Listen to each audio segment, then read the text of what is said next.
Welcome. In this video, I will explain how to fix a single key if it's not working on your Logitech G512 keyboard.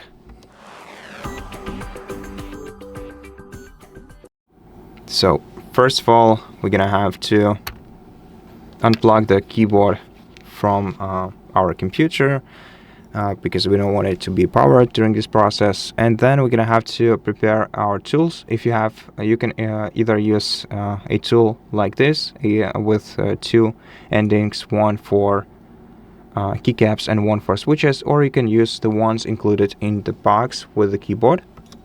And I think it would actually make more sense to use them in this video. So here we also have one tool for removing keycap and the other one for removing the switch.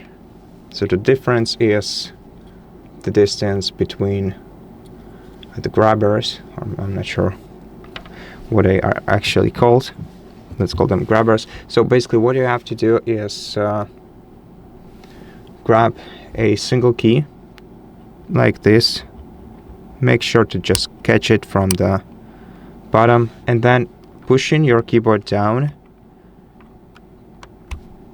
pull away the keycap. If you're not too gentle, you might accidentally pull it alongside with the switch, but don't worry, it's rather not a problem. Okay, and after that we're gonna have to remove the switch in the very same way. Just catch it, but this time we should do it this way. Okay, I can't seem to properly catch it for some reason. Okay, and now let's push the keyboard down and try to pull it carefully.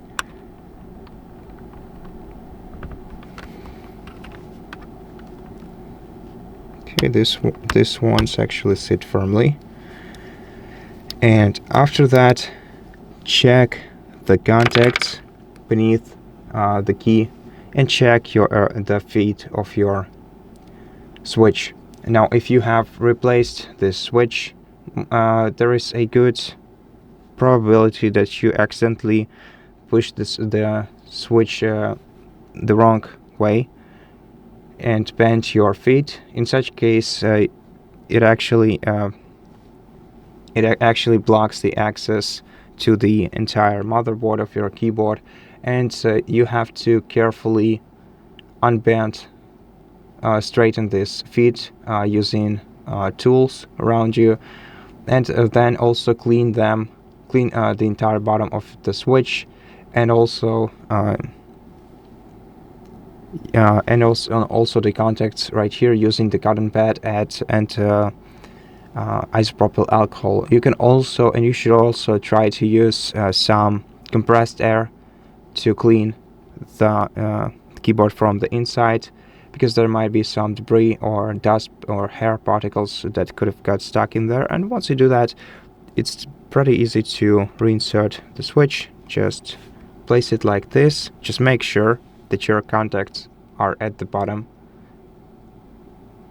I mean at the bottom, your switches face the bottom edge of your keyboard, like this one, closer to the bottom edge than to the top one. I hope I tried my best to explain it, what I mean. And push it inside. Okay, then we can connect our keyboard and try checking this key out. If it's working, then it's great. If not, then most probably you're gonna have to replace the switch as well with a new one. Thankfully we have some spare switches. And then just push the keycap on top of it. And that's pretty much the entire procedure. Thank you for watching this video. If it helped you, please consider subscribing to our channel, leave us a like in the comment below, and I'll see you in the next one.